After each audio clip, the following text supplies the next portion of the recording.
ሰላምታችንን እናቀርባለን በተለያዩ ርዕሰ ጉዳዮች ላይ በማተኮር ወደ እናንተ የሚደርሰውን የአንከር መረጃ ክፍለ ጊዜ ነው ይዘን የቀረብነው የብልጽግናው አገዛዝ ለታማኝ ተቋሚዎች 15 ከመቶ የሚሆነውን የምክር ቤት ወንበር ደልድሎ መጨረሱ ታወቀ የሚጠበቀው የምርጫው ሂደት እስኪጠናቀቅ ብቻ እንደሆነ ነው በመረጃው ላይ የተመለከተው በተለያዩ የሰሜን ኢትዮጵያ አካባቢዎች ሰራዊቱን ያሰማራው የአብይ አህመድ አገዛዝ ከአንዳንድ ቦታዎች ሰራዊቱን መልሶ ወደ መሃል ሀገር ያጓጓዘ እንደሆነ ተመለከተ ምክንያቱ በግልጽ አልታወቀም አብይ አህመድ ወደ ሰሜን ኢትዮጵያ ሰራዊቱን ያጓጓዘው የዋትንና የኤርትራን ኃይሎች ለመምታት እንደነበረ ሲገለጽ ቆይቷል አሁን በተወሰነ ደረጃ ሰራዊቱን ወደ መሃል ሀገር ያጓጓዘ እንዳለ ነው መረጃዎች የሚያመለክቱት ሌሎች ጉዳዮችንም እናነሳለን የመካከለኛው ምስራቅ ቀውስ ወደ አዲስ አቅጣጫ እያመራ ነው ኢራን የመካከለኛ ምስራቅ ሀገራትን እየደበደበች መሆኗን አጠናክራ ቀጥላለች እስራኤልና አሜሪካንም እንደዚሁ በከፍተኛ ደረጃ የኢራንን የሚሳኤል አቅም የመታነው ሲሉ የገለጹበትን ድብደባ እያከናወኑ ይገኛሉ ይህንንም ጉዳይ እናነሳለን ሌሎችንም አጀንዳዎች በማካተት የዛሬውን የአንከር መረጃ መርሃ ግብር ወደናንተ ለማቅረብ እኔ መሳይ መኮንንና ገለታው ዘለቀ ቀርበናል አብራችሁን እንድትቆዩ ግብዣችን ነው መልካም ጊዜ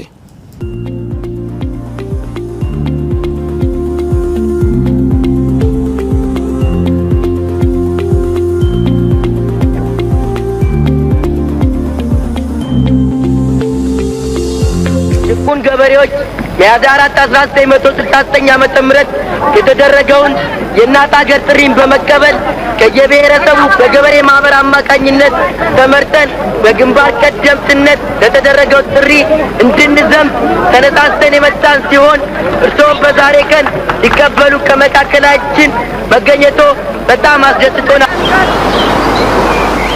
እንደ ነበር ሰውየውን መመልከት አለበት። ከሰውየው አይን ላይ አይናችሁ ትኩር ብሎ ማየት አለበት። በቀጥታ ግራው ግጋ ተናስተልን ገለታው እንደምን አደርክ መሳይ ተናስተልን አመሰግናለሁ ገለታው እንግዲህ ዛሬ የካቲት 26 ቀን 2018 ዓመተ ምህረት ዛሬ 48 ዓመት የካቲት 26 1970 እንደ ኢትዮጵያ አቆጣጠር ኢትዮጵያውያን ጀግኖች የዚያድ ባሬን ወራሪ ኃይል መክተው የመለሱበት የካራማራው ድል በሚል የሚታወቀው ዕለት ነው ታስቦ የሚውለው በእውነቱ የታላቅ ቀን ነው ዛሬ በአዲስ አበባ ዕለቱን ያሰቡት ኢትዮጵያ ጀግኖች ዕለቱ ዝግ ሆኖ በሀገር አቀፍ ደረጃ እንደ አድዋ ድል ሁሉ ኢትዮጵያውያን እንዲዘክሩትና እንዲያስቡት ትኩረት ይሰጠው በሚል ጥያቄ ማቅረባቸውን ነው የሰማነው ዛሬ የካራማራ ድልን እናስታውሳለን ባጭሩ ገለታው ወደ አንተ ልምጣ በመጀመሪያ መሳይ እንኳን አደረሰ ለዚህ ታላቅ በዓል መላው ኢትዮጵያውያን ወንድሞቻችንን አባት እናቶቻችን ሁሉ እንኳን አደረሳችሁ ማለት ይገባናል ይሄ በጣም ትልቅ በዓል ነው ካሉን ክብረ በዓላት ውስጥ ትኩረት ልንሰጠው የሚገባ የዘመናችን የኛ ትውልድ ያድዋ ድል ነው የነበረው እና በጣም አዝናለሁ ግን እንዲህ ክብራቶ አንዳንድ ጊዜ የሚያስገርም ነገር ኩባዎች ናቸው የሚያከብሩት ማለት የኩባ ዛ ኤምባሲ ያለ አይደለም ዛ አካባቢ ያሉ ሰዎች ናቸው ክብር ሰጥተው ኤምባሲው ኩባ ኤምባሲ ክብር ሰጥቶ የሚያከብረውና ያንን ሳይ በጣም አዝናለሁኝ በኢትዮጵያ ታሪክ ውስጥ ሀገረ መንግስት በከፍተኛ ችግር ውስጥ የወደቀ የመፍረስ አደጋ የወደቀበት በዚህ በምስራቁ ክፍል የተነሳው የዚያድ ባሬ እንቅስቃሴ ነበር ኢትዮጵያ ሊያፈርሳት የሚችል በአጠቃላይ ሀገራችን አሁን የምናያት ሀገራችን ላትኖር የምትችልበት ችግር ውስጥ ነበር የገባችውና ያንን ለመቀልበስ ልክ እንደ አድዋ ገበሬው እኮ ነው የዘመተው መሳይ እንደሚታወቀው ያን ጊዜ ሚሊሻ የሚባል ነበር ገበሬው በ3 ወር ስልጣና ብቻ ነው ታጥቆ ሄዶ ሞቃዲሾ ድረስ አባሮ ድንበሩን አስከብሮ ካራማራ ላይ ባንዲራውን ተክሎ ዳግማዊ አድዋ ተብሎ ታሪክ የተጻፈበት ትልቅ በዓል ሜዳ ላይ ወድቆ እና ህወሓት በጣም ማዝነው አንዱ በዚህ ነው ደርግ ብዙ ዋጋ የከፈለበት ስለሆነ ደርግን ስለሚጠላው ብቻ ይሄንን ታላቅ ብሔራዊ በዓላችንን ክብሩን አሳጥቶት ቆየ ይሄ ሲመጣ ደግሞ የበለጠ መጫወቻ አድርጎት እናያለንና ይመጣል መጥቶ በልኩ የምናከብርበት ጊዜ አለ እኔ በጣም የሚያሳዝነው እኮ ያን ጊዜ የተዋደቁ ሰዎች እጃቸው የተቆረጠ ሰዎች እግራቸው የተቆረጠ ሰዎች ለሀገራቸው ክብር መሳይ ካራማራን ልታከብር ስትሄድ እኮ ይመጣሉ አልፎ አልፎ እነዛ ሰዎች ለማኝ ነው አልመሰለኝ በየመንገዱ ለማኝ ሆነው መተው እያነከሱ ክራንች ይዘው መተው አክብረው ይሄዳሉ። ይህ በጣም ትልቅ ውርደት ነው በእውነት እና ይሄን እንዳይቻል ባይኔ ስላታዘብኩ ነው እዛ አንድ ሁለት ጊዜ አክብሬ ያለሁኝና ይሄን ስናስብ ይሰማናል። ግን በእውነት መላው ኢትዮጵያውያን እንደዚህ ዳግማዊ ካራማራ ድላችን እንኳን አደረሰን እንደው ማለት በዚህ አጋጣሚ ወዳለው መሳይ እንዲህ አይነት ታላላቅ የኢትዮጵያን የድል ቀናትን ስናስብ ትውልድ ተሻጋሪ እንዲሆን ለማድረግ የተሰራ ስራ አለመኖሩን በሚገባ እየታዘብን ነው። አሁን ምናልባት እድሜያቸው ከ25 በታች ሆኑ ከ30 ዓመት በታች ሆኑ ወጣቶችን ስለ አድዋም ሆነ ስለ ካራማራ ድል ብትጠይቃቸው ብዙም ዕውቀቱም የላቸውም። የሚያውቁት በጣም የተወሰነ ነው። ወላጆች ምናልባት በተወሰነ ደረጃ ጥረት ያደረጉባቸው አንዳንድ ልጆች ካልሆኑ በስተቀር አብዛኛው ወጣት ስለ አድዋም ሆነ ስለ ካራማራ ድሎች የሚያውቁት ነገር የለም። ምክንያቱም በመንግስት ደረጃ ትኩረት ተሰጥቶ ትውልድ ተሻጋሪ እንዲሆኑ እነዚህ ድሎች የተደረገበት ምንም ስራ አልተሰራም። ከዛ ይልቅ ስለ ቫላንታይን ቀን ይሄ ከፈረንጆች የተወረሱ አዳዲስ መጤ የሆኑ ቀናቶች ላይ ነው ወጣቱ ትውልድ ከፍተኛ የሆነ ትኩረት ሰጥቶ የሚያከብረው። ስለዚህ በጣም ትልቅ አደጋ ላይ ነው ያለነው። እንደነዚህ አይነት አድዋ ድልና የካራማራ ድል እንግዲህ የ3 ቀን ልዩነት ነው። በየካቲት 23 የካቲት 26 በ3 ቀን ልዩነት ውስጥ የሚከበሩ ናቸው። ለምን ትኩረት እንደተነፈገው በተለይ የካራማራው ድል እንግዲህ እስከ 700 ኪሎ ሜትር እንደሆነ ነው የሚታወቀው። የዚያድ ባሬ ጦር ናዝሬት አቅራቢያ ድረስ አዋሽን ሁሉ ተሻግሮ እስከዛ ድረስ ወረራ የፈጸመበት በወቅቱ የኮሎኔል መንግስቱ ኃይለማርያም መንግስት ከሰሜን በነበረው ጦርነት ምክንያት እንደ ብራና ተወጥሮ የነበረበት በዛን ወቅት ላይ ከውስጥም ከውጭም ከፍተኛ የሆነ ሀገራዊ ልውና አደጋ በገጠመን ሰዓት ነው እንግዲህ በ3 ቀን በ4 ቀን ጥሪ ያ ሁሉ ህዝብ ከተታውጀው ኢትዮጵያን ነፃነቷን ያስከበረው። የኢትዮጵያ አየር ኃይል ታሪክ በዚህ አንፃር ስሙ ከፍ ብሎ የሚነሳውም አንድም ከዚህ ከሶማሊያ ጦርነት ጋር በተያያዘ ነው። ይህ ታሪክ በወጉ አልተሰነደም፣ በወጉም እየተዘከረ አይደለም። ዝም ብሎ ሜዳ ላይ ተበትኖ እየቀረ ነውና ለምን በዚህ ደረጃ ትኩረት እንዳልተሰጠው ምናልባት ዛሬ የጀግኖች ይህንን ድል የሚያስታውሱ አርበኞች በወቅቱም የተሳተፉ ጥያቄ አቅርበዋል ለመንግስት። እለቱ ስራ ተዘግቶ ልክ እንደ አድዋ ቀን መታሰብ ይገባዋል የሚል ጥያቄ እንዳቀረቡ ነው የሰማ ነው። እንግዲህ አገዛዙ በኢትዮጵያ ታሪክ ላይ ያለው የተበላሸና የተንሸዋረረ እይታ ስለሆነ ይህንን ተቀብሎ ተግባራዊ ያደርጋል ብለን አንጠብቅም። እውነት ነው መሳይ። ህወሓት ይህንን ክብረ በዓል እንዳይከበር ያደረገው በጣም ላነሰ ምክንያት እኮ ነው። በጣም ጥቂት ምክንያት። ደርግ ክብር እንዳያገኝ፣ ደርግ የሚባል ስርዓት በቃ አረመኔ ነው ለማለት አንድ በጎ ነገሩ እንዳይታወስ ሲል ይህን አገራዊ የሆነው ይሄ እኮ የደርግ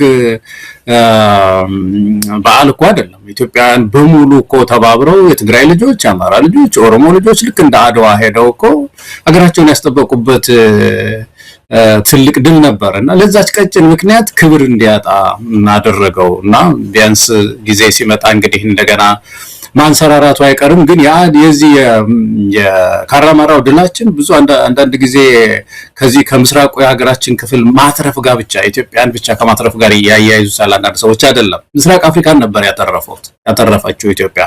እንደምታውቀው የዚያድ ባሬ እንቅስቃሴ የነበረው ግሬተር ሶማሊያ የምትባለው ወይም ታላቋን ሶማሊያ እንገነባለሁ ነበር። ታላቋ ሶማሊያ ደግሞ የምስራቁን የኢትዮጵያን ክፍል ብቻ አይደለም፣ ከጅቡቲ እና ከኬንያ የተወሰነ ተቆርጦ የሚገነባ ነው ታላቋ ሶማሊያ የምትባል የነበረችው እና በዚህ በምስራቁ የኢትዮጵያ ክፍል ላይ ተሳካ ቢሆን ኬንያና ጅቡቲ ምንም አያግደውም ነበር ዚያድ ባሬ።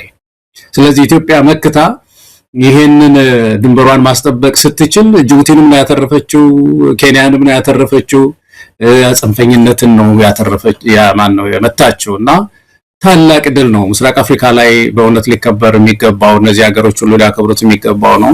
ወደፊት እንግዲህ ኢትዮጵያ በልኳ በክብሯ መሪ ስታገኝ እነዚህ የተጣሉ ክብረ በዓሎቻችን ሁሉ እንደገና ብድግ አድርገን የምናከብርበት ዘመን ይመጣል ብለን ተስፋ እናደርጋለን። መሳይ ወደሚቀጥለው ርዕሰ ጉዳይ እናልፋለን። የምርጫውን ነገር አንስቼ ነበረ። 15 በመቶ የምክር ቤት ወንበር ለታማኝ ተቋሚዎች ሊያድል በዝግጅት ላይ እንዳለን የሰማነው ብልጽግና ፓርቲ አብይ አህመድ በጓዳ ከብልጽግና ጓዳ ቁጭ ብለው ለ15 በመቶ የምክር ቤት ወንበር ለታማኝ ተቋሚዎች በዋናነት 14 በመቶ ለኢዜማና ለአብን የሚሰጥ 1 በመቶ ለሌሎቹ ታማኝ ተቋሚዎች የሚሰጥ እንደሆነ ነው የሰማነው 99 በመቶ የምክር ቤት ወንበር አሸነፈ ተብሎ የተገለጸበትን የ2013ን ለመቀየርና በተለይም አብይ አህመድ ባለፈው እንደተናገረው ጅጉርጉር እንዲል ምክር ቤቱ ብልጽግናዎች ብቻ ሳይሆኑ የተወሰኑ የተቋሚ የሚመስሉ ድምጾችም የሚሰማበት መሆን አለበት ብሎ ተናግሮ ነበር። ያንን ተግባራዊ ለማድረግ 15 በመቶ ድልድል አድርጓል። ለዚህም በእጩነት የሚቀርቡትን ለኢዜማም ሆነ ለአብን በብልጽግና በኩል የተመለመሉ እንዲሆኑ ጭምር ነው ስምምነት ላይ ደረሱ የተባለው። ብልጽግና የቀባቸው ብልጽግና የተስማማባቸው እጩዎች ናቸው በዚህ በ15 በመቶ ውስጥ ተካተው ወደ ምክር ቤት በኢዜማና በአብን ስም የሚገቡት ተብሏል። እንደው ስትናገር መሳይ እንደው ምርጫ የሚያክል ትልቅ የዲሞክራሲ ምዕራፍ የህዝብ ውሳኔ ማሳያ የህዝብ ሉዓላዊነት ማሳያ በየምርጫ ጊዜው ህዝብ ሉዓላዊነቱ የሚመዘንበት ወቅት ነው፣ ቀን ነው ምርጫ ቀን እና መጫወቻ ሲሆን እንደዚህ የተወሰነ ሰጣችኋለሁ ምናምን ህዝብ ተረስቶ ማለት ነው ህዝብ መራጭነቱ ቀርቶ ድርድር አድርጎ መጫወቻ ሲያደርገው ምርጫ ታሪካችን የኢትዮጵያ ልፋታችን የኢትዮጵያውያን የምርጫ ትግላችን ሁሉ መሬት ነው የተከሰከሰው መሳይ ከመቼውም ጊዜ በላይ መደራደሪያ ደግሞ ይናገራል እኮ በፓርላማ ይሄ እኮ ድብቅ አጀንዳ አይደለም ብልጽግና በር ዘግቶ ለብቻው የደመከረው እኮ አይደለም በፓርላማ ላይ እኮ ነው የሚናገረው አብይ አህመድ እንደባለፈው አይሆንም በሚቀጥለው የተወሰነ ወንበር እንሰጣቸዋለን የሚልበት ምርጫ እኮ ነው ያለው ፕሬዚደንት ኢሳያስ ናቸው ባለፈው አንድ ነገር ሰምቼ እኔ ያልሰማዋቸውም ሰው ሲናገር ነው የሰማሁትና ምርጫ ለምን አታረጉም ብለው ተጠይቀዋሉ ምን ምርጫ እንደው ዝም ብሎ ኢትዮጵያዊነት ምርጫ ከሆነ ለምን በአመት ሁለት ጊዜ ቢሆን ማድረግ እንችላለን እንደዛ አይነት ምርጫ አሉ አመት ሁለት ጊዜ አብይ አህመድን ምርጫ የሚመስል በአመት ሁለት ማድረግ ይቻላል አሉና መሳቂያ ሆነ ምርጫ እኮ ነው መሳይ እውነት እኮ ነው ይሄን በአመት ሶስቴም ልታደርገው ሁሉ ትችላለህ ምን ዝግጅት ያስፈልገዋል የህዝብ ውሳኔ የማይከበርበት ከሆነ ድግ ብሎ ብልጽግና ፓርቲ የፈለገውን ወንበር ደልድሎ የሚጫወት ከሆነ ምን ምርጫ አለ ኢትዮጵያ ውስጥና ለሐቀኛ ምርጫ ኢትዮጵያውያን መታገል አለብን መሳይ ትልቁ ትግላችን ኢትዮጵያውያን ህዝብ ያለው ህዝብ የመረጠው ወደ ስልጣን እንዲመጣ ነው ይሄ የረጅም ጊዜ የኢትዮጵያን ታሪክ ትግል ነው ይሄ እስኪሰምር ድረስ ትግላችንን መቀጠል ነው መጫወቻ ነው ያደረገው አብይ አህመድ በእውነት ገለታው ምናልባት ይሄ አሁን እንደው የሆነ ነገር ጠብ ይላል ብለው አሁን ምርጫ ሂደት ውስጥ የገቡ አንዳንድ ተቋሚዎች አሉ በእርግጥ አሁንም የሚያደርጉት አካይዳቸው ስተት ነው ብለን እናምናለን እነሱ ግን በዚህ በኩል መሄዱን ነው እንደ ፓርቲ ወሰን ነው ብለው ገብተውበታል የምርጫ ክርክር ውስጥ እንዳሉ ነው እያየን ያለነው ልፊያው ተጀምሯል ይሄ ከልፊያ ጉንጭ ከማልፋት ያለፈ ክርክር ሙግት ነው ብሎ መውሰድም አይቻልም አሁን አንዳንድ ጊዜ ቲያትሩ የሚደንቅ ነው በዚህ ሂደት ውስጥ የገቡ ነገር ግን በተወሰነ ደረጃ የህዝብን ፍላጎት የህዝብን ስሜት ይወክላሉ ብለን የምናምናቸው ጥቂት ፓርቲዎች ምናልባት ይሄንን መረጃ በደንብ አጣርተው ምርጫ ቦርድን መጠየቅና ከሂደቱ መውጣት ነው ያለባቸው አሁንም ማረፈደባቸው ውጤቱ በታወቀ አብይ አህመድ ደልድሎ በጨረሰው የምርጫ ሂደት ላይ መሳተፋቸው ምንድነው ጥቅሙ ባለፈው በተወሰነ ደረጃ አንስተን ነበር ምናልባት ሊያስራቸው ይችላል አብይ አህመድ በግልጽ አስፈራርቷቸዋል ከምርጫ ሂደቱ እንወጣለን ብትሉ እናስራቸዋለን ነው በፊት ሲያስፈራራቸው የነበረው ለምርጫ የወሰዳችሁትን ገንዘብ እንነጥቃቸዋለን የሚል ነበር ገንዘቡንም ውሰዱት የሚል አቋም ላይ ሲደርሱ ደግሞ እናስራቸዋለን የሚል ተከትሎ መጥቷል ስለዚህ በዛ ጫና ውስጥ ከሆነ ያንን መታሰሩንም እንግዲህ ዋጋ ሊከፍሉ ነውና ፖለቲካ ውስጥ የገቡት የህዝብን እውነተኛ ድምጽ ውክልናቸውን ይዘው መቀጠሉ የሚያዋጣቸው ነው እንግዲህ አሁን እንደምንሰማው ይሄ መረጃ ማረጋገጥ ይቻላል 15 በመቶ ወንበር ተደልድሎ ያለቀ ነው ብልጽግና 85 በመቶ ነው ይወስዳል 15 በመቶም ቢሆን ቀደም ሲል እንደተባለው ብልጽግና የሚመለምላቸው እጮች ናቸው በአብንና በኢዜማ ውስጥ የሚያልፉት ስለዚህ 100 በመቶ ማለት የሚቻል ነው ከወዲሁም እየነገሩን ነው ከወዲሁም ነብራኑ ነጋም አብኖችም በክርክሩ ላይ አንዳንዴ የተቆረጠ የሚወጣኑ እያየን ነው ከብልጽግና በላይ ለብልጽግና የሚሟገት ሆነው ነው ያገኘናቸው እነዚህ ፓርቲዎችን ይዞ ወደ ምርጫ የሚገባን ብልጽግና ማጀቡ ለምን አስፈለገ ትኩረት ስላልሰጠው እንደሆነ ይገባናል ትኩረት አልሰጠውም ህዝቡ ጀርባውን ነው የሰጠው ለዚህም ምርጫ ቦርድ የሙዚቃ ክሊፕ ሁሉ ማሰራት ጀምረዋል ለቅስቀሳ የሚሆን ምናልባት ምን ያህል ገንዘብ እንደወጣበት አላቅም በዚህ ላይ የተሳተፉ ድምጻውያን በራሱ በቃ ገንዘብ ከተከፈለ ምንም ነገር መዝፈን እንደሚችሉ ነው የተረዳነውና ያሳዝናል ለታሪካቸውም ነገ ከነገ ወዲያ እዚህ ነገር ላይ በመሳተፋቸው የሚያፍሩበት እንደሚሆን እንገምታለን የአማራ ህዝብ እየተሰቃየ ባለበት፣ የትግራይ ህዝብ እየተሰቃየ ባለበት፣ የኦሮሞ ህዝብ መውጫ መግቢያ ባጣበት በዚህ ወቅት ላይ ለአብይ አህመድ ቲያትር ማዳመቂያ በተዘጋጀ ምርጫ ላይ የሚሳተፉ ፓርቲዎችን እንደው ለማጀብና በዚህ አይነት መልኩ ምርጫውን ለማድመቅ በሚዘጋጁ የተለያዩ የቅስቀሳ መድረኮች ላይ የሚሳተፉ አርቲስቶችም ሆነ ሌሎች ነገ የሚያፍሩበትን ታሪክ እያኖሩ መሆናቸውን ሊያውቁ ይገባል። ለማንኛውም ሙዚቃ ሁሉ ተዘጋጅቷል። ህዝቡ ትኩረት አልሰጠውም። ብልጽግና በዚህም በዛም እየተራወጠ ነው ምርጫው የህዝብ አጀንዳ እንዲሆንለት ገለጠው። ምናልባት እግዚአብሔር ቢፈቅድ ቅዳሜ መሳይ በዚህ በአንከር ሚዲያ አንተም ስለፈቀድክልን እናመሰግናለን። አንድ ሁለት ፕሮፌሰሮች በዚህ በምርጫ ዙሪያ ምርጫ ሳይሆን በኢትዮጵያ ውስጥ የሽግግር አሬንጅመንት ወይም የሽግግር አደረጃጀት ያስፈልጋታል የሚል ጥናት ያጠኑ ሁለት ፕሮፌሰሮች እና አንድ ታዋቂው የህግ ባለሙያ በዚህ በሽግግር ዙሪያ ውይይት አለን እና ምናልባት ያን ጊዜም ጥሩ ሐሳቦች ይቀርባሉ ብዬ አስባለሁኝ። ግን በጣም ከዚህ ከአክቲቪዝም እንቅስቃሴው በላይ ይሄ የምርጫ ጉዳይ ኢትዮጵያ አሁን ያለው የምርጫ ምዕራፍ በጣም ከፍተኛ ችግር ደቅኖ ነው ያለው መሳይ። ዝም ብሎ አጭበርብሮ የሚሄዱ ብቻ አይደለም መታየት ያለበት። የብልጽግና አጭበርብሮ ወረቀት አግኝቻለሁ ብሎ በማግስቱ አብይ አህመድ ፓርላማ እንትን ብሎ ይህ ህዝብ ዛሬም አምኖናል፣ ስለዚህ የሚቀጥለውን 5 ዓመት ደግሞ እንግዲህ ሪፎርም ይዘናልና እንቀጥል ብልጽግና የምትለው አቃል ጋር አይደለም ዋናው ትግል። አሁን ከባድ ችግር እየመጣ ነው ከፊታችን። የዚህን ፓርቲ በተለይ የገዢውን ፓርቲ አመጣጡን ማየት ያስፈልገናል። ኢትዮጵያውያን ተመርጫለሁ እያለ ነው። አሁን የሁለተኛው ነው ልመረጥ ነው የሚለው። የመጀመሪያው በሽግግር ጊዜ መጣ። የሽግግሩን እመራለሁ ብሎ ቁልቁል ሄደ። ቁልቁል በሄደበት ሰዓት የፖለቲካ መፍትሄ ማሳያው ምዕራፍ ላይ ያለፈው ምርጫ ማለት ነው። ቶሎ ጥፍ ብሎ የሆነ የሽግግር አሬንጅመንት ነገር ፈጥሮ ራሱንም ሀገር ማትረፍ ሲገባው 90% ቅድም ያልከውን ወስጃለሁ አሸንፊያለሁ ብሎ ቀጠለ። ሲቀጥል ምንድነው ይሆን ነው? ኢትዮጵያውያን ይሄ ከሸፈ ፓርቲ በኢኮኖሚው የታደረሰን፣ በሰላሙ የታደረሰን፣ ዛሬ በየስቴቱ ብንሄድ በየክልሉ ብንሄድ በጸጥታ ችግር የት ነው ያለ ነው። እንደዚህ ሆነን እንደዚህ ከስረን የሚቀጥለው ደግሞ 5 ዓመት ደግሞ ቀጥላለሁ ባይ ነው እንዴ? በጣም አደገኛ ሁኔታ እኮ ነው ያለው መሳይ። ስለዚህ ይሄ አካሄድ በአጠቃላይ ስቴት እስካሁን ያለነው የግጭት ብቻ ሳይሆን ተጨማሪ ግጭቶችን ፈጥሮ አገረ መንግስት ሊያፈርስ ነው። ስለዚህ ስለ ምርጫ ሲነሳ ፓርቲዎች ጉዳይ ብቻ አይደለም መነሳት ያለበት። ዋናው ባለቤት የኢትዮጵያ ህዝብ ነው። የኢትዮጵያ ህዝብ በጥንቃቄ ይሄንን የታሪክ መታጠፊያ ምዕራፍ መመርመር መቻል አለበት፣ ማየት መቻል አለበት። አሁን ስለ ምርጫ የምናወራበት ጊዜ አይደለም። አማራ ክልል ታጥቆ እንደዚህ እየታገለህ እያለ ትግራይን ዙሪያውን ከበህ በጀት ሁሉ አልሰጥም በኋላ እናነሳዋለን አይደለም? ያው ንግግር በጀት ሁሉ አይገባም ለትጥቅ አውለውታል፣ ስለዚህ እንዋጋለን እያልክ ኦሮሚያ ክልል ይሄ ሁሉ ትርምስ እያለ እንዴት ነው የምርጫ ድግስ የሚደገሰው?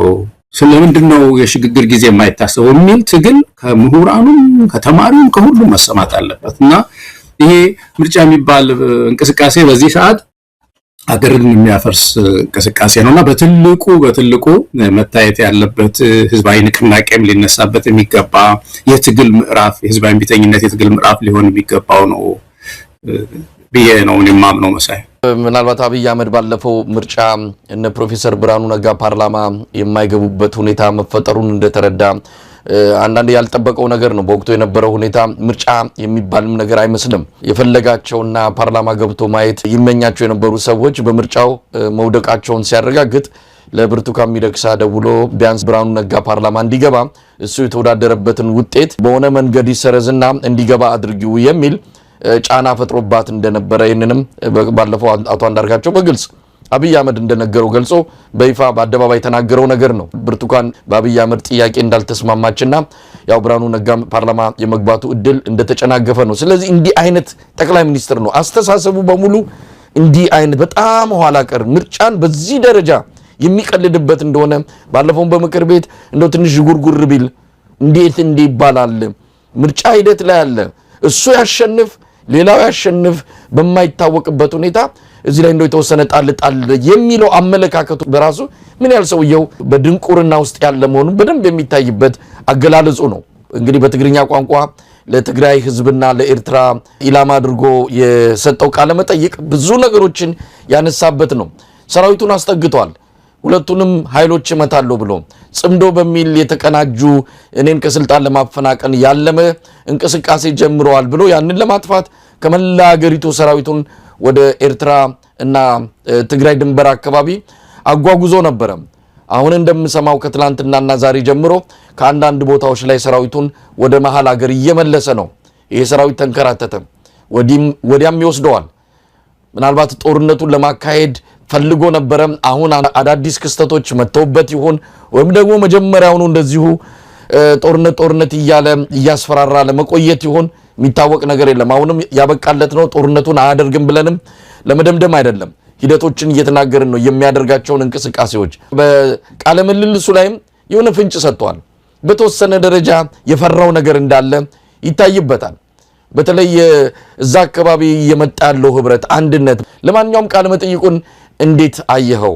በአጠቃላይ እንኳን ያነሳ ይሄን ነገርና ሰውየው ዝም ብዬ እንደዚሁ ቁጭ ብሎ ሳየው እና ስለ ትግራይ ሲናገር ዝም ብሎ ስታየው እንደዚሁ ሳየው አብይ አህመድ ከስንት ሰው የተጣላ ይመስላል።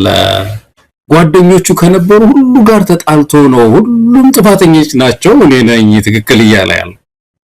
ከኤርትራ ጋራ የሰላም ስምምነት ወርቅም ነው ምንድነው ሜዳሊያ ሳይቀር ዓለም አቀፍ ሽልማት አግኝቻለሁ ብሎ ሲናገር የነበረው ያ ስሜታዊ ንግግሩ መቼም ሁላችንም የምናስታውሰው ነው። ዛሬ ጦርነት እገባለሁ ባይ ነው ከኤርትራ ጋር። ከህወሓት ጋር እንደመጣ ታስታውሳለህ። ወደ ስልጣን እንደመጣ ቲም ለማ በተባለበት ጊዜ እነ ደብረጽዮን ሲያሞጋግሱት ነበር አብይ አህመድን። አንዴ ኢሱ እያልክ አንዴ ምን እያልክ ያመጣው ለውጥ እኔ እንደው ፐርሰናሊ ይለዋል ደብረጽዮን አስታውሳለሁ። ፐርሰናሊ ያንተ ነው አብይ አህመድ፣ ያንተ አስተዋጽኦ ትልቅ ነው ሲለው ነበር። ዛሬ ከህወሓት ጋራ ከነዚህ ሰዎች ጋራ ጦርነት ነው። ፋኖ አብይ አህመድ ወደ ስልጣን እንዲመጣ ብዙ ዋጋ የከፈለ ነው። በሰላማዊ ትግል እንደምታውቀው ወጣቱ ብዙ ዋጋ ከፍሎ ነው ይሄ ሰው ወደ ስልጣን የመጣው። ዛሬ ከፋኖ ጋራ ሙሉ ኃይሉን በሙሉ ኃይላቸው ፋኖ ልጆች፣ ፋኖ ወጣቶች፣ አማሮች ከዚህ ሰው ጋራ ጦርነት ላይ ናቸው። በኦሮሚያ በኩል ኦላ ያየህ እንደሆነ ቄሮ ብለው ተደራጅተው ሰፊ እንቅስቃሴ ሲያደርጉ ነበር። በኦሮሚያ ክልል ውስጥ በጣም የሰለጠነ እንቅስቃሴ ሲያደርጉ የነበሩ ወጣቶች ዛሬ ጠመንጃ አንስተው እየታገሉት ነው ያለው። ቲም ለማ ወደ ስልጣን እሱን አመጣ የተባለው ከለማ ጋራ ተቋርፎ ከዛ ቲም ጋራ ተጋጭቶ ጓደኝነቱን አፍርሷል። ይሄን ሁሉ ነው የሚወቅሰው መሰል። ይሄ ሁሉ ችግር ያለበት፣ ይሄ ሁሉ ጥፋተኛ የሆነ ነው ሆኖ ብቻውን ትክክል ነኝ ያለ ሰው ነው ቁጭ ብሎ ያየሁት ወንበር ላይ። እና ይሄ ከባድ ችግር ውስጥ የገባ ሰው ነው። ከባድ ራሱን ማየት ያልቻለ መማር ያልቻለ ይሄ ሁሉ ሰው ከዚህ ባቡር ወርዶ ትላንት አብሬ የነበርኳቸው ስለ ለውጥ አብረን ስንሰብክ የነበርኳቸው ጓደኞቼ ሁሉ ከባቡሩ ከወረዱ እኔ ምን ያስኩት መንገድ ትክክል ነው ወይ ብሎ ራሱን የማይገመግም ሰው በከፍተኛ የስነ ልቦና ቀውስ ውስጥ ያለ ሰው እንደሆነ ወንበር ላይ ቁጭ ብሎ ሳይወሱ ነው መጀመሪያ ያየሁት መሳይ። ከዛ ባሻገር ግን አንድ ቴክኒክ አለችው፣ ዘዴ ያለችው ስለ ጸጥታ ሲናገር ብዙ ጊዜ ከወጣ እየሸረፈ ነው የሚናገረው ጸጥታ። አሁን የትግራይን ጉዳይ ተመልከት። በትግርኛ ቋንቋ ትግራይ አካባቢ በትግርኛ ቋንቋ ቁጭ ብሎ ልክ ምድሪቱ ሌላው አካባቢ በሙሉ ሰላም፣ በዛ አካባቢ ብቻ ችግር ያለ አስመስሎ ስለ ትግራይ ጸጥታ ብቻ ያወራል።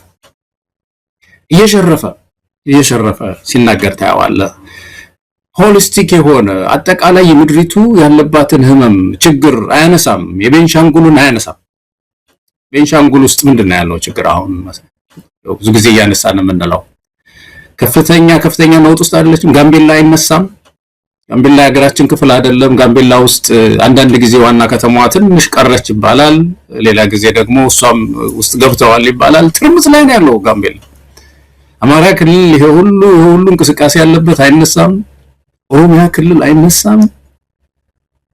በየቦታው ምድሪቱ በዚህ ህመም ውስጥ እያለች ቁርስ አድርጎ አውጥቶ እንደ አንድ ጉልህ አጀንዳ የትግራይን ብቻ በትግርኛ ቋንቋ ይሰጣልና ይሄ እየሸረፉ ነገ ደግሞ አንዴ የአማራውን ሊያነሳ ይችላል አማርኛ እንደዛ። ስለዚህ ይሄ ዘዴ አጠቃላይ የሀገሪቱ ህመም ታይቶ የስርዓት ለውጥ ጥያቄ እንዳይነሳ ያነጣጠረ አንዳንድ ጥፋተኞች ናቸው ከኔ ጋር የተጋጩት የሚል መልእክት ለማስተላለፍ ይሞክራልና ኢትዮጵያን ይሄንን የምንዘነጋው አይመስለኝምና አንዱ ይሄ ነው። ሌላው ይሄ ሰው ቋንቋ ይችላል። ኦሮምኛ በደንብ ይችላል፣ ያደገበት ነው። አማርኛ በደንብ ያቀላጥፎ ይችላል፣ ምናየው ነው። ትግርኛ አላውቅም በደንብ ይችል እንደሆነ ይችላል። ብቻ ግን ያው ጋዜጠኛ መናገር ማለት ከችሎታ ኑሮት ነው። በእነዚህ ሁሉ የተለያየ ነው የሚናገረው የባቢሎን ቋንቋ። ግጭት ለመፍጠር በዚህ በማህበራዊ ግጭት ውስጥ ስልጣን ለመቆየት የሚያስብ በጣም አደገኛና ጨካኝ አካሄድ እኮ ነው ማለት ሀገር ስብርብር ወጥቶ አማራና ትግሬ ተጋጭቶ ኦሮሞ ከሌላውን እንደ ጠላት አይቶ ስርዓቱ ጠባቂ ሆኖ በዚህ ትርምስ ዋጋ 4 ኪሎ መቀመጥ የሚፈልግ በጣም ጨካኝ ሰው ነው። ታየ ደንደአ እኮ በጣም ሀቀኛ ሰው ነው ማለት ትችላለህ። በጣም ሀቀኛ ሰው ነው። ብዙ ሰው ልብ ውስጥ የቀረ ንግግር ተናግሮ ነው ወደ እስር ቤት የሄደው። አረመኔ ነህ ነው ያለው። በጣም አረመኔነት ነው ይሄ። የኦሮሞን ህዝብ እንደዚህ ማለት ከአንድ መሪ እኮ አንድ አሸባሪ ሰው እኮ አይደለም ይሄን ያለው፣ የታጠቀ ሰው አይደለም። የሀገሪቱ ጠቅላይ ሚኒስትር ሄዶ ሊመጡብህ ነው፣ አማሮች ባንተ ላይ ሊዘምቱ ነው ብሎ ማህበራዊ ግጭት ለማምጣት ይችን ቃል ይዞ በአውሮፕላን ሄደ። ሰው የበጎ ነገር ፍቅር ይዞ አንድነት ይዞ ይሄዳል ከአንድ አካባቢ ወደ ሌላ አካባቢ። ይችን ሰንቆ ይችን የክፋት ቃል ይዞ ነው እዛ ድረስ የሄደውና እኔ አደንቃቸዋለሁ። እዛ አካባቢ ያሉ ኦሮሞ ታጋዮች ወዲያውኑ መግለጫ ወጡ። እንደዚህ ብሎ ነው ሄደው ይሄ ሰውዬ ብለው መግለጫ ወጡ። መሳይ በዛ አካባቢ ያሉ ሰዎችና ድርጅቶች መግለጫ አውጥተው ታገሉት ሊያጨርሰን ነው ብለው አጋለጡት። ይሄ ነው የሚጠበቀው። ስለዚህ እኔ በአጠቃላይ ኢትዮጵያውያን በእውነት ይሄ አይገባንም። መሳይ አንድ ትልቅ የሚያሳየን ነገር አለ። እንዴት ነው ይሄን ሁሉ ያተራመሰ ስልጣን ላይ ያለው? ምልኮ ትልቅ ብሔራዊ ጥያቄ ይነሳል። ኦሮሞውን ሄዶ እንደዚህ እያለ በአማራ ላይ ያስነሳ፣ ትግራይን ለብቻው እንደገና ለመክበብ አሁን በዚህ ንግግሩ ላይ እኮ የዝም ብሎ ጦርነቱ ውሎ ቢያድርም እኮ ባጀት እኮ ሊከለክል ነው፣ መድኃኒት ሊከለክላቸው ነው። መሳይ ምንድነው እያለ ያለው? የምንሰጣቸው ብር ባጀቱን በሙሉ ህወሓት ለጦርነት አውሎታል፣ መሳሪያ እየገበዛበት ነው። ስለዚህ በዚህ ምክንያት እናቆማለን ነው አይቻለሁ። አንድ ደብዳቤ ምን ያህል እውነተኛ እንደሆነ አላውቅም፣ ለሚቀጥለው ወር ደሞዝ መክፈል አንችልም የሚል ከትግራይ ወጣ የተባለ ደብዳቤ አይቻለሁ። ምን ያህል እውነተኛ ደብዳቤ እንደሆነ አላውቅም፣ ግን ይሄ ሊከሰት የሚችል ነው ትግራይ ውስጥ። መልከ ሰራተኛው አስተማሪው ደሞዙን እንዳያገኝ አድርጎ በመድኃኒት በብዙ ነገር ያንን ህዝብ እንደገና ሊደቁ ሰው ነው የተነሳው፣ እንደገና ሊያሰቃየው ነው የተነሳውና ይሄ ነጥሎ የማጥቃት ነገር ስራ እየሰራ ስለሆነ በተለያየ ቋንቋ እያጠቃን ያለን ኢትዮጵያውያን የሚታዩ ጥቃቅን ትብብሮች ማደግ አለባቸው። በእውነት የትግራይ ህዝብን ያን ሁሉ መከራ ያመጣበት እንደው ትናንት እንደዛ ወቅቶት እንደዛ አይነት መከራ አምጥቶበት የትግራይን ህዝብ የለም እኔ አይደለሁም ያኔም መከራ ላይ የጣለህ አሁንም አፍኖ ያዘ ህወሓት ነው፣ እኔ ላንተ የተሻልኩ ነኝ፣ ብልጽግና ለትግራይ ህዝብ የተሻለ ነው፣ ስለዚህ እነሱን አትስማቸው፣ ሻዕቢያንና ወያኔን አትስሟቸው፣ የነሱ ትብብር ለትግራይ ጥፋት ነው፣ እኛ እንሻላለን አይነት ህፃን ልጅን በምንድነው በከረሜላ የማታለል እንዲህ አይነት ስነ ልቦና ይዞ ነው እንዲህ ቃለ መጠይቁ ላይ ቀረበው። የኢትዮጵያ ህዝብ የሚረሳ አይደለም፣ የትግራይ ህዝብ የማይረሳም። ማን ከጀርባው እንደወጋው ማን የዚህ ሁሉ መከራ ውስጥ እንደከተተው በደንብ ልቅም አድርጎ ያውቃል። ጊዜውም ደርሷል ያንን ዋጋ የሚያስከፍልበት። አብይ አህመድ ግን ያው አይኑን በጨው አጥቦ ይሉኝታ የሚባል ነገር የለም። ቴሌቪዥን መስኮት ላይ ቀርቦ ትላንትና እንደነበረው በዚህ ምክንያት ነው ዛሬ ደግሞ እንዲህ ልናረግልን ነው የሚል ኤርትራን የተጨበጥንም እንደው ማን ላይ ሆነሽ ማንን ታሚያለሽ ነው። ኢትዮጵያ ከየትኛውም ዓለም ላይ ጥግ ብትሄድ በየእስር ቤቱ እኮ የተከማቸው ኢትዮጵያዊ ነው። ከኬንያ እስከ ደቡብ አፍሪካ መዳረሻ የስደት